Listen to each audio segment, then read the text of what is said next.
அனைவருக்கும் வணக்கம். நான் சந்தானம், சார்ட்டர்ட் அக்கௌண்டன்ட். இப்போ நம்ம பார்க்க போகிறது என்னென்னா, ஃபினான்சியல் இயர் 24-25க்கு உண்டான இன்டரிம் பட்ஜெட் வந்து 1 February 2024 ஃபினான்ஸ் மினிஸ்டர் ரிலீஸ் பண்ணியிருந்தாங்க. இதில் ஒரு தனிநபர், அதாவது மாதம் சம்பளம் வாங்கக்கூடிய இருக்கிறதுல அவருக்கு என்னென்ன வரிச்சலுகைகள் கொடுக்கப்பட்டிருக்கு அப்படிங்கிறது பார்த்தோம் அப்படின்னா, எந்தவித வரிச்சலுகைகளும் இந்த இன்டரிம் பட்ஜெட்டில் கொடுக்கப்படலை. தெளிவாக என்ன சொல்லிட்டாங்க அப்படின்னா, ஏற்கனவே என்ன வருமான வரி திட்டம் வந்து இருந்ததோ அது அப்படியே இந்த வருஷமும் நடைமுறைப்படுத்தப்படும்.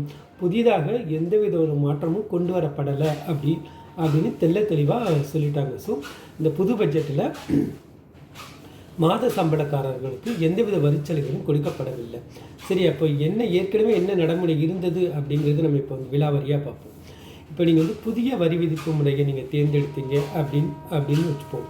அப்போ என்ன நடக்குது அப்படின்னா, உங்களுடைய வருமானம், அதாவது எந்த வருமானத்து மீது நீங்கள் வரி செலுத்துகிறீங்களோ அந்த வருமானம் 7 லட்ச ரூபாய்க்குள்ளே இருந்தது அப்படின்னா, அப்போ உங்களுக்கு என்ன பண்ணுவாங்க அப்படின்னா, வருமான வரி எதுவும் கிடையாது, நீங்கள் கட்ட தேவையில்லை.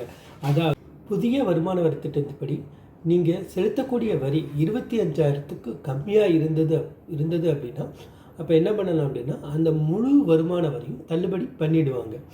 அதாவது என்ன பண்ணணும் அப்படின்னா, இதுக்கு என்ன அர்த்தம் அப்படின்னா, இன்கம் டேக்ஸ் ரிட்டர்ன் வந்து நான் ஃபைல் பண்ண தேவையில்லையா அப்படின்னு கேட்டிங்கன்னா, அப்படியெல்லாம் கிடையாது. இன்கம் டேக்ஸ் நீங்கள் என்ன பண்ணணும், ஃபைல் பண்ணி தான் ஆகணும். டேக்ஸ் எல்லாம் கம்ப்யூட் பண்ணிவிட்டு நீங்கள் வந்து செலுத்தக்கூடிய வரி எவ்வளோது அப்படிங்கிறது கண்டுபிடிச்சி, அதுக்கப்புறம் 25,000 அது கம்மியாக இருக்குங்கிறதுனால எனக்கு வந்து தள்ளுபடி கொடுங்க அப்படின்னு சொல்லி ரிபேட்டுன்னு கிளைம் பண்ணிட்டு மிச்சம் என்ன பண்ணுவீங்க, எனக்கு டேக்ஸ் வந்து நான் பே பண்ண தேவையில்லை அப்படிங்கிறது நில் ரிட்டர்ன் வந்து நீங்கள் ஃபைல் பண்ணுவீங்க. இது வந்து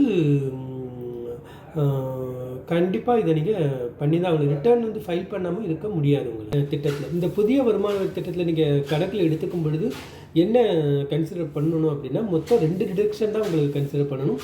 ஸ்டாண்டர்ட் டிடக்ஷன் 50,000 இல்லையா, அது இல்லாமல் என்ன கிடைக்கலாம் அப்படின்னா, நேஷ்னல் பென்ஷன் ஸ்கீமுக்கு நீங்கள் கான்ட்ரிபியூஷன் பண்ணியிருந்தீங்க அப்படின்னா அப்போ ஒரு 50,000 டிடக்ஷன் பண்ணிக்கலாம். இதை தவிர வேறு எந்தவித டிடக்ஷனும் கிடையாது. முக்கியமாக HRA, அதுக்கப்புறமேல இந்த ஹவுஸ் ப்ராப்பர்ட்டி இன்ட்ரெஸ்ட் நீங்கள் பே பண்ணியிருந்தீங்க அப்படின்னா அந்த மாதிரி இதெல்லாம் ATC டிடக்ஷன் இருக்குல்ல, அதெல்லாம் இதில் கிடையவே கிடையாது. புதிய வருமான வரி திட்டத்தில் கிடையாது. சரி, இப்போ வந்து எனக்கு வந்து புதிய வருமான வரி திட்டத்தில் செலுத்தக்கூடிய வரி 25,000க்கு அதிகமாக போயிடுச்சு.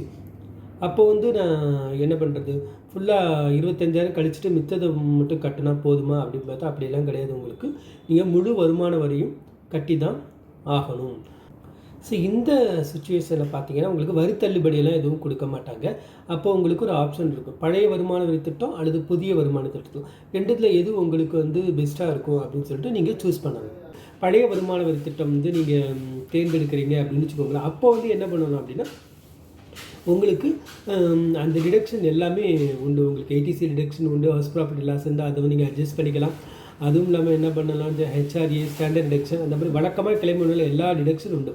அதை கழிச்சது போக மிச்சம் வரக்கூடிய இன்கம் வந்து உங்களுக்கு 5 லட்சமோ இல்லை 5 லட்சத்துக்கு கம்மியாக இருந்தது அப்படின்னா, அப்போது நீங்கள் என்ன பண்ணலாம் அப்படின்னா, அப்போது உங்களுக்கு வந்து 12,500 டேக்ஸ் வரும். ஸோ அந்த 12,500 என்ன பண்ணலாம், வருமான வரி தள்ளுபடி பண்ணிவிடுவாங்க. 12,500 மேலே போயிடுச்சுன்னா என்ன பண்ணுறது அப்படின்னா, தள்ளுபடி பண்ணிவிட்டு மிச்சத்தை கட்டலாமான்னு பார்த்தா அதெல்லாம் கிடையாது. நீங்கள் என்ன பண்ணலாம், பழைய வருமான வரி திட்டத்தை தேர்ந்தெடுத்தீங்க அப்படின்னா அதன்படி என்ன டேக்ஸ் வருதோ அதை நீங்கள் கட்டி தான் ஆகணும். ஒருவேளை பழைய வருமான வரி திட்டத்தில் எனக்கு வந்து சூட் ஆகலை, டேக்ஸ் வந்து அதிகமாக வருது அப்படின்னா அப்போ நீங்கள் என்ன பண்ணலாம், புதிய வருமான வரி திட்டம் போய்ட்டு அதில் வந்து எந்த டிடக்ஷனும் கிளைம் பண்ணாமல் நீங்கள் அதில் வந்து உங்களுக்கு டேக்ஸ் கம்மியாக வந்தது அப்படின்னு பார்த்தா பழசு புதுசு ரெண்டுத்தில் எது உங்களுக்கு பெனிஃபிட்டாக இருக்கோ அதை நீங்கள் என்ன பண்ணலாம்னா நீங்கள் கிளைம் பண்ணிவிட்டு அதை நீங்கள் டேக்ஸ் வந்து கட்டலாம். ஸோ இப்போ இன்னொரு முக்கியமான விஷயம் என்ன அப்படின்னு வச்சுக்கோங்களேன், புதிய வருமான வரி திட்டத்தை பொறுத்த வரைக்கும் என்ன சொல்லிட்டாங்கன்னா, அதை கம்பல்சரி ஆக்கிட்டாங்க.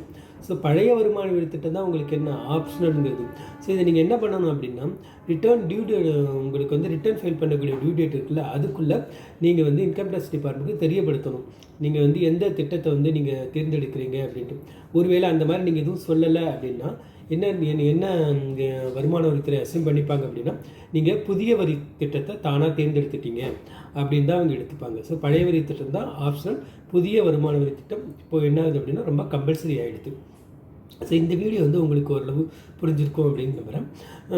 இந்த வீடியோ உங்களுக்கு பிடிச்சிருந்தது அப்படின்னா, மற்றவங்களுக்கு யூஸ்ஃபுல்லாக இருந்தது அப்படின்னா, உங்கள் ஃப்ரெண்ட்ஸுக்கும் மறக்காமல் ஷேர் பண்ணுங்கள். இது வரைக்கும் பொறுமையாக என்னுடைய வீடியோ பார்த்ததுக்கு நன்றி.